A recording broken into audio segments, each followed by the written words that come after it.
Hi అండి.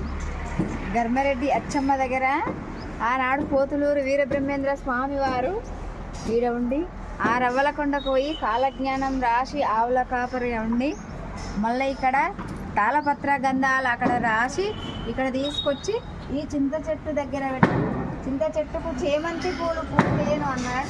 ఆనాడు కలియుగం కింద మీద అవునని చెప్పిండు. చాలా చాలా బాగుంది. అందరు వచ్చి ఒకసారి దర్శించుకొని పోండి. మీ కన్నులారా వచ్చి చూడండి. చెప్తే అర్థం కాదు, చూస్తే తెలుస్తుంది ఏదైనా ఒకటి. మీ అందరికీ నమస్కారం. హాయ్ అండి, అందరూ ఎలా ఉన్నారు? మేము బాగానే ఉన్నాం. ఇక్కడ మేము చింతమాను మఠంకి వచ్చాము. ఇక్కడ వీరబ్రహ్మేంద్ర స్వామి గారు ఆ తాళపత్రాల గంధాల మీద కాలజ్ఞానం రాసి ఆ చింత చెట్టు కింద పూడ్చిపెట్టారు.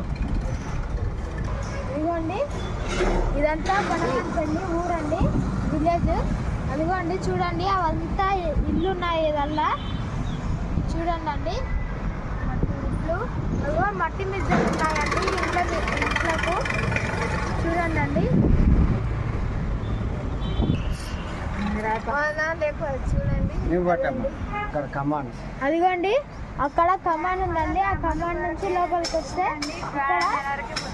గుడి కనిపిస్తుందండి, దేవాలయం చింతమణి మఠం. చూడండి అండి, అదిగోండి అక్కడ నుంచి లోపలికి వచ్చి ఇలా వచ్చి ఇక్కడ ఈ చెట్టుని దర్శనం చేసుకొని పైకి వచ్చి ఇక్కడ బ్రహ్మం గారు ఉంటాడు.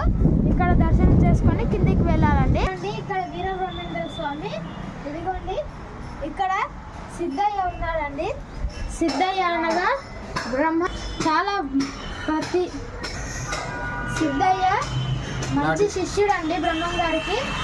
సిద్ధయ్య లాంటి శిష్యుడు, బ్రహ్మం గారి లాంటి గురువు ఎవరూ లేరని చెప్పారండి బ్రహ్మం గారు.